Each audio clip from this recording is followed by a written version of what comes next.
संजय सिंह, माननीय श्री संजय सिंह। धन्यवाद मान्यवर, आपने इस महत्वपूर्ण बिल पे मुझे अपनी बात कहने का मौका दिया।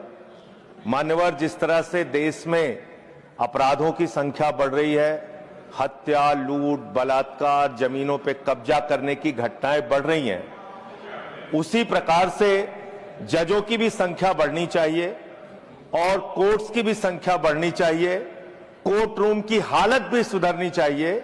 उस दिशा में ये एक अच्छी पहल है सरकार की ओर से। लेकिन मान्यवर, मैं आपके माध्यम से इस सरकार से पूछना चाहता हूं कि देश के जिला न्यायालयों में 5 करोड़ केसेस पेंडिंग पड़े हुए हैं। 5 करोड़ केसेस पेंडिंग पड़े हुए हैं।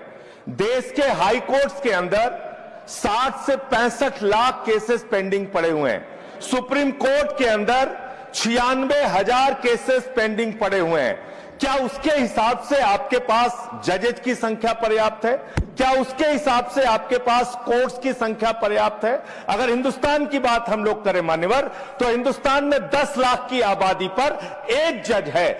विधि आयोग की रिपोर्ट के हिसाब से, और बार बार आपसे अनुरोध किया गया है कि 10 लाख की आबादी पर कम से कम 50 जजों की नियुक्ति आप कीजिए। निश्चित रूप से आप 33 की संख्या बढ़ाकर 37 सुप्रीम कोर्ट में कर रहे हैं, अच्छी बात है, लेकिन इसके साथ साथ आपको कोर्ट्स की भी संख्या देश में बढ़ानी पड़ेगी और जो आज आबादी के मुताबिक जजों की संख्या है हर स्तर पे, उसको भी आपको बढ़ाना पड़ेगा। मान्यवर, मैं आपके माध्यम से ये सरकार से पूछना चाहता हूं, कांसीराम जी का नारा था, जिसकी जितनी संख्या भारी उसकी उतनी भागीदारी।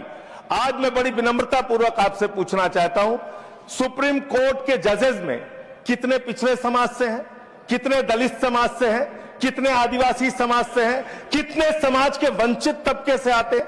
नहीं मान्यवर, उनकी भागीदारी बिल्कुल शून्य है। इसलिए न्याय अगर आप करना चाहते हैं, आज न्यायपालिका हो, कार्यपालिका हो, विधायिका हो, पत्रकारिता हो, सब में बराबर का प्रतिनिधित्व समाज के वंचित, शोषित, पिछड़े, दलित, आदिवासी तबके को देना होगा। इसके साथ साथ मैं अनुरोध यह भी सरकार से करना चाहता हूं, न्याय की स्थापना तब होती है जब ऊपर से लेकर नीचे तक न्याय करता हुआ दिखे। लेकिन बड़े अफसोस की बात है, 15 साल की बच्ची से प्रधानमंत्री लड़ेंगे तो कैसे न्याय होगा? सर, मुझे अपनी बात खत्म करना है, समय बचा है, समय बचा है। मैं कह रहा हूं, आप बोलिए, पर बिल पर खत्म कर, बिल पे ही बोल रहा हूं सर, बिल पे ही बोल रहा हूं, इतनी देर तक बिल पे बोला। सर, मेरा अनुरोध ये है कि सरकार ऊपर से लेकर नीचे तक न्याय करती हुई दिखे। 15 साल की बच्ची से बहुत